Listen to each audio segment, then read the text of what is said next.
Assalamualaikum warahmatullahi wabarakatuh.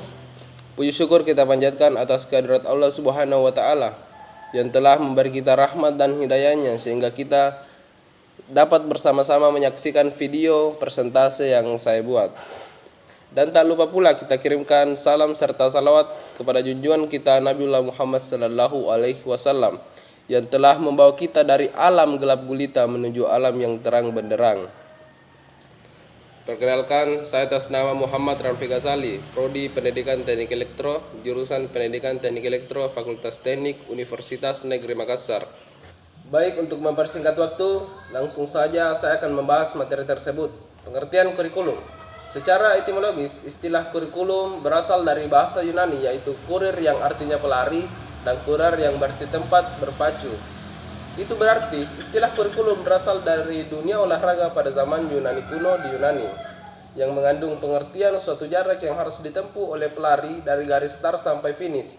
Kemudian istilah ini digunakan oleh dunia pendidikan. Secara terminologi, istilah kurikulum digunakan dalam dunia pendidikan, yang berarti jumlah pengetahuan atau kemampuan yang harus ditempuh atau diselesaikan siswa guna mencapai tingkatan tertentu secara formal dan dapat dipertanggungjawabkan. Pengertian kurikulum menurut para ahli. Pertama, menurut Nasution, kurikulum adalah suatu rencana yang disusun untuk melancarkan proses belajar mengajar di bawah bimbingan dan tanggung jawab sekolah atau lembaga pendidikan beserta staf pengajarnya. Yang kedua, menurut Grayson 1978, kurikulum adalah suatu perencanaan untuk mendapatkan keluaran outcomes yang diharapkan dari suatu pembelajaran. Ketiga, menurut Harsono 2005, kurikulum merupakan gagasan pendidikan yang diekspresikan dalam praktik. Dalam bahasa Latin, kurikulum berarti track atau jalur pacu.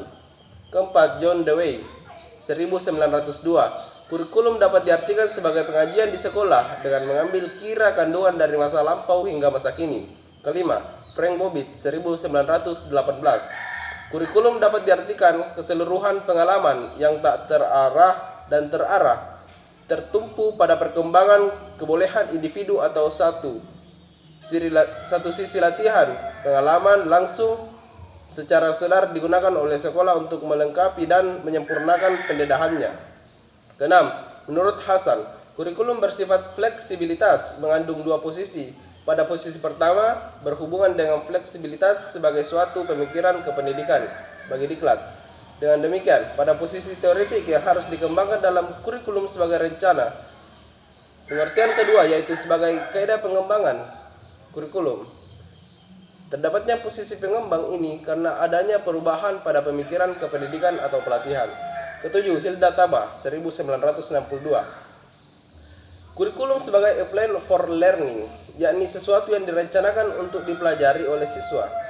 Kedelapan, menurut Taylor Jegelin dan William N. Alexander dalam bukunya Curriculum Planning, menyatakan kurikulum adalah keseluruhan usaha sekolah untuk mempengaruhi belajar baik berlangsung di kelas, di halaman maupun di luar sekolah. Yang kesembilan, menurut B. Ragan, beliau mengemukakan bahwa kurikulum adalah semua pengalaman anak di bawah tanggung jawab sekolah. Terakhir, menurut Sujarto, kurikulum adalah segala pengalaman dan kegiatan belajar yang direncanakan dan diorganisir untuk diatasi oleh siswa atau mahasiswa untuk mencapai tujuan pendidikan yang telah ditetapkan bagi suatu lembaga pendidikan. Landasan pengembangan kurikulum. Yang dimaksud dari pengembangan kurikulum adalah suatu proses yang menentukan bagaimana pembuatan kurikulum akan berjalan. Agar pengembangan kurikulum dapat berhasil sesuai dengan yang diinginkan, maka dalam pengembangan kurikulum diperlukan landasan-landasan pengembangan kurikulum. Hal yang digunakan dalam landasan program dan pengembangan kurikulum merupakan contoh adanya landasan-landasan pengembangan kurikulum yang seringkali disebut sebagai determinan faktor penentu pengembangan kurikulum. Landasan filosofis. Landasan filosofis pengembangan kurikulum adalah hakikat realitas, ilmu pengetahuan, sistem nilai, nilai kebaikan, keindahan dan hakikat pikiran yang ada dalam masyarakat. Kedua, landasan ilmu pengetahuan, teknologi dan seni. Realitas sosial budaya, agama yang ada dalam masyarakat merupakan bahan kajian pengembangan kurikulum untuk digunakan sebagai landasan pengembangan kurikulum. Ketiga, landasan perkembangan masyarakat. Pendidikan merupakan usaha penyiapan subjek didik siswa menghadapi lingkungan hidup yang mengalami perubahan yang semakin pesat. Keempat, landasan kebutuhan masyarakat. Adanya perbedaan antara masyarakat satu dengan masyarakat lainnya sebagian besar disebabkan oleh kualitas individu yang menjadi anggota masyarakat tersebut. Kelima, landasan kebutuhan masyarakat. IPTEX mendukung perkembangan masyarakat dan kebutuhan masyarakat akan membantu menetapkan perkembangan yang dilaksanakan. Komponen pengembangan kurikulum. Prinsip-prinsip pengembangan kurikulum. Prinsip-prinsip pengembangan kurikulum diantaranya adalah: pertama, prinsip relevansi. Relevansi berarti sesuai antara komponen tujuan, isi atau pengalaman belajar, organisasi dan evaluasi kurikulum, dan juga sesuai dengan kebutuhan masyarakat, baik dalam pemenuhan tenaga kerja maupun warga masyarakat yang diidealkan. Kedua, prinsip kontinuitas. Prinsip kontinuitas berarti berkeseimbangan menghendaki pengembangan kurikulum yang berkesinambungan secara vertikal dan berkesinambungan secara horizontal. Ketiga, prinsip fleksibilitas. Para pengembang kurikulum harus menyadari bahwa kurikulum harus mampu disesuaikan dengan situasi dan kondisi setempat dan waktu yang selalu berkembang tanpa merombak tujuan pendidikan yang harus dicapai. Tahap-tahap pengembangan kurikulum. Dalam pelaksanaannya, pengembangan kurikulum harus menempuh tahap-tahap sebagai berikut. Tahap pertama, studi kelayakan dan analisis kebutuhan. Pada tahap ini, pengembangan kurikulum melakukan analisis kebutuhan program dan merumuskan berbagai pertimbangan, termasuk hal-hal apa yang harus dikembangkan. Tahap kedua, perencanaan kurikulum atau draft awal. Pada tahap ini, pengembang kurikulum menyusun atau mengonsep perencanaan awal kurikulum berdasarkan rumusan kemampuan yang akan dikembangkan pada tahap pertama. Kemudian dirumuskan tujuan kurikulum yang mendasari rumusan isi dan struktur kurikulum yang diharapkan. Tahap ketiga, pengembangan rencana operasional kurikulum. Pada tahap ini, pengembang kurikulum membuat rencana operasional kurikulum yang meliputi penyusunan silabus, pengembangan bahan ajar, dan menentukan sumber-sumber belajar seperti buku sumber, modul, narasumber, dan sebagainya. Tahap 4, pelaksanaan uji coba terbatas kurikulum di lapangan. Tujuan uji coba di lapangan adalah untuk mengetahui kemungkinan pelaksanaan dan keberhasilan kurikulum, hambatan atau masalah apa yang terjadi, bagaimana pengaruh lingkungan, faktor-faktor apa yang mendukung, dan bagaimana upaya mengatasi hambatan atau pemecah masalah. Tahap kelima, implementasi kurikulum. Pada tahap ini, pengembang kurikulum harus melakukan minimal 2 kegiatan pokok, yaitu kegiatan diseminasi, yaitu pelaksanaan kurikulum dalam ruang lingkup yang lebih luas, dan melaksanakan kurikulum secara menyeluruh untuk semua jenis dan jenjang pendidikan. Tahap 6, monitoring dan evaluasi kurikulum. Pada tahap ini, pengembang kurikulum melakukan monitoring dan evaluasi kurikulum yang meliputi tahap masukan sesuai dengan desain kurikulum dan hasil atau dampak pelaksanaan kurikulum. Tahap ketujuh, perbaikan dan penyesuaian.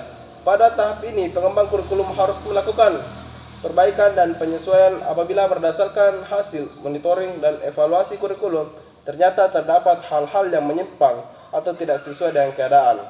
Fungsi kurikulum.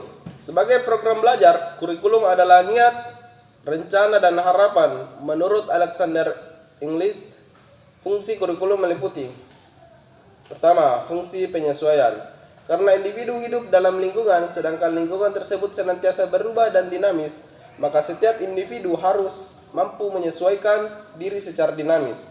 Kedua, fungsi integrasi. Kurikulum berfungsi mendidik pribadi-pribadi yang terintegrasi. Ketiga, fungsi diferensiasi. Pada dasarnya, diferensiasi akan mendorong orang berpikir kritis dan kreatif, dan ini akan mendorong kemajuan sosial dalam masyarakat. Yang keempat, fungsi persiapan. Mempersiapkan kemampuan sangat perlu, karena sekolah tidak mungkin memberikan semua apa yang diperlukan atau semua apa yang menarik minat mereka. Yang kelima, fungsi pemilihan. Antara perbedaan dan pemilihan mempunyai hubungan yang erat. Pengakuan atas perbedaan berarti pula diberikan kesempatan bagi seseorang untuk memilih apa yang diinginkan dan menarik minatnya. Yang keenam, fungsi diagnostik. Fungsi kurikulum dalam mendiagnosa dan membimbing siswa agar dapat mengembangkan potensi siswa secara optimal. Peranan kurikulum. Menurut Omar Hawalik 1990, kurikulum bagi program pendidikan di mana sebagai institusi sosial melaksanakan operasinya paling tidak dapat ditentukan 3 jenis kurikulum. Pertama, Peranan konservatif menekankan bahwa kurikulum itu dapat dijadikan sebagai sarana untuk mentransmisikan nilai-nilai warisan budaya masa lalu yang dianggap masih relevan dengan masa kini bagi generasi muda. Yang kedua, peranan kritis dan evaluatif. Perkembangan ilmu pengetahuan dan aspek-aspek lainnya senantiasa terjadi setiap saat. Peranan kreatif menekankan bahwa kurikulum harus mampu mengembangkan sesuatu yang baru sesuai dengan perkembangan. Ketiga, peranan aktif. Peranan ini dilatar belakangi oleh adanya kenyataan bahwa nilai-nilai dan budaya yang hidup dalam masyarakat senantiasa mengalami perubahan, sehingga pewarisan dan nilai-nilai budaya masa lalu kepada siswa perlu disesuaikan dengan masa sekarang. Model pengembangan kurikulum. Pertama, model administratif. Kedua, model grassroots. Ketiga, model Biocamp. Keempat, model arah terbalik, Tabah. Yang kelima, model Rogers. Perkembangan kurikulum di Indonesia. Pertama, kurikulum 1947.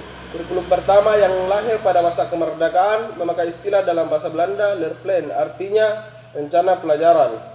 Yang kedua, kurikulum 1952, rencana pelajaran terurai 1952. Pada tahun itu, kurikulum di Indonesia mengalami penyempurnaan.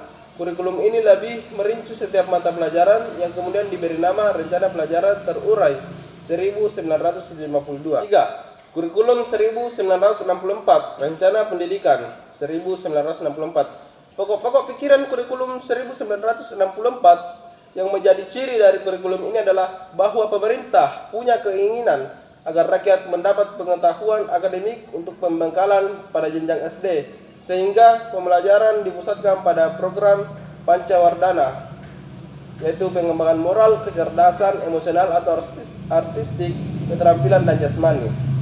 Keempat, kurikulum 1968. Kelahiran kurikulum 1968 bersifat politis, yaitu mengganti rencana pendidikan 1964 yang dicitrakan sebagai produk Orde Lama. Tujuannya pada pembentukan manusia Pancasila sejati. Periode 1975. Kurikulum 1975 menekankan pada tujuan agar pendidikan lebih efisien dan efektif. Yang melatar belakangi adalah pengaruh konsep di bidang manajemen, yaitu MBO, Management by Objective, yang terkenal saat itu. Kata Dr. Andes Bujito, AK MSI, Direktur Pembinaan TK dan SD, Depdiknas. Metode, materi, dan tujuan pengajaran dirinci dalam prosedur pengembangan sistem instruksional PPSI. Zaman ini dikenal dalam istilah satuan pelajaran, yaitu rencana pelajaran setiap satuan bahasan. Keenam, kurikulum 1984. Kurikulum 1975 yang disempurnakan. Kurikulum 1984 mengusung proses skill approach meski mengutamakan pendekatan proses. Faktor tujuan tetap penting. Kurikulum ini juga sering disebut kurikulum 1975 yang disempurnakan. Posisi siswa ditempatkan sebagai subjek belajar, dari mengamati sesuatu, mengelompokkan, mendiskusikan, hingga melaporkan. Kurikulum 1994 dan suplemen kurikulum 1999. Kurikulum 1994 dibuat sebagai penyempurnaan kurikulum 1984 dan dilaksanakan sesuai dengan Undang-Undang Nomor 2 Tahun 1989 tentang Sistem Pendidikan Nasional. 8. Kurikulum 2004 KBK, kurikulum berbasis kompetensi. Kurikulum 2004 disebut juga kurikulum berbasis kompetensi KBK.